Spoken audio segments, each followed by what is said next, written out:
Let's discuss the glaring issues with how minerals are defined as minerals, because there are more problems with this classification and metric than there isn't. Now, if you're even vaguely familiar with mineral science, you should know, or might know, not necessarily should, but you might know that for a mineral to be considered a mineral, it has to meet 5 or 6 criteria. Sometimes we dispense with the sixth one. Predominantly, it's 5, but in totality, it's actually 6. Now, it needs to be naturally occurring, it needs to be homogeneous, it needs to be solid at room temperature, inorganic, has a defined chemical composition, and an ordered atomic structure. However, there's only 2 of these that are universally true. One of them is homogeneity, or something being homogeneous. What I mean by this is you can't get a mineral that's kind of cross-pollinated with another mineral and then consider it to be an entirely unique mineral, when in actual fact you've got 2, maybe 3 minerals that have kind of intertwined or kind of cross-pollinated with each other, and then classify it as an entirely new mineral because they are distinct minerals in their own right. The only other one that there aren't really any issues with is the ordered atomic lattice. So the ordered atomic arrangement within that mineral that makes up that mineral needs to be comprised of an atomic lattice. There's no problem with these, but there's issues with all of the other ones.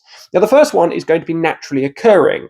This didn't used to be an issue, but in the age of synthetic crystals and minerals, this is an issue, because can we consider something that has been created artificially, synthetically, in a lab as a mineral? Some people say yes, and some people say no, and this conversation is not over. So by all means, let me know in the comment section if you think that a synthetically lab-grown crystal or mineral can actually be considered a mineral. Now, the other one is solid at room temperature. Now, this one's not a big issue, but there are 2 examples where it is. One of them is mercury, which is obviously not solid at room temperature by definition, and the other one is ice. Now, mercury only exists as a mineral because it has been considered a mineral since before this metric existed. So we can kind of understand why there's an issue here, because it's more to do with how long it's been considered a mineral, as opposed to whether or not it can, in a modern context, using a modern metric for mineral definition. The other one is ice. Now, this is a contentious one. Is ice a mineral? It exhibits all of the other properties, but the only one that it doesn't conform to is solid at room temperature. And that's the only issue with it. But again, you will speak to 1,000 mineral scientists. Some will call ice a mineral and others won't. And this is a conversation that's still happening. Now, the other one is inorganic. Now, when you've got sort of an organic material, something like pearl, this is not terribly contentious. Pearls come about as a result of a mollusk secreting something called nacre as a defense mechanism to insulate it from things like parasites and grit and irritants. So things like pearl are considered mineral-like or mineraloids. However, it does become a little bit of an issue when we start talking about carbon minerals, because these kind of are organic in nature, and this is the almost exclusive constituent of things like diamond. And I don't think many people really take much of an issue with the fact that diamond is, in fact, a mineral. So what they've had to do with this one, to sort of shuffle this to one side, is to isolate this down to non-biogenic. Carbon or diamonds will be considered non-biogenic, or coming about as a result of a non-biogenic process. So something, for example, like a pearl, that is a biogenic defense mechanism to insulate that mollusk from that irritant. That is a biogenic process, whereas carbon, on the flip side, is not as a result of a biogenic process. So they've sort of reclassified that one. So the whole organic one has now been subdivided into biogenic process and non-biogenic process.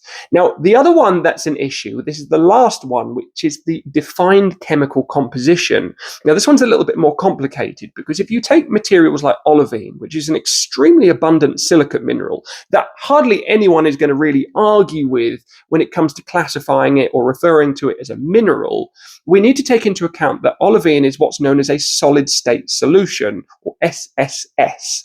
So this is essentially where olivine exists on a fairly broad spectrum, contingent on variables of iron and magnesium. It's what's known as the forsterite-fayalite series.